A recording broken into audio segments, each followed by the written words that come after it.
ஒரு காலத்தில் ஒரு அழகான குளத்தில் 3 மீன்கள் வாழ்ந்து வந்தன. அவற்றின் பெயர்கள் கொகு, குட்டி மற்றும் பட்டாம்பூச்சி.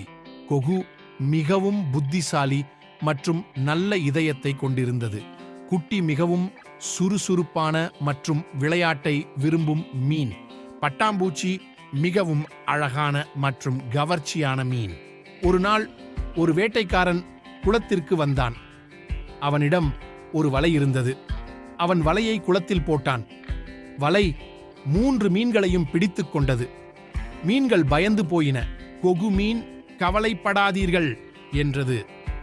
நான் ஒரு திட்டம் தருகிறேன். நீங்கள் இருவரும் வலையிலிருந்து வெளியேறுங்கள். நான் வலையை மேலே இழுத்து நீங்கள் தப்பிக்க உதவுகிறேன். குட்டி மற்றும் பட்டாம்பூச்சி கொகு மீனின் திட்டத்தை ஏற்றுக்கொண்டன. அவை வலையிலிருந்து வெளியேறின. கொகு மீன் வலையை மேலே இழுத்து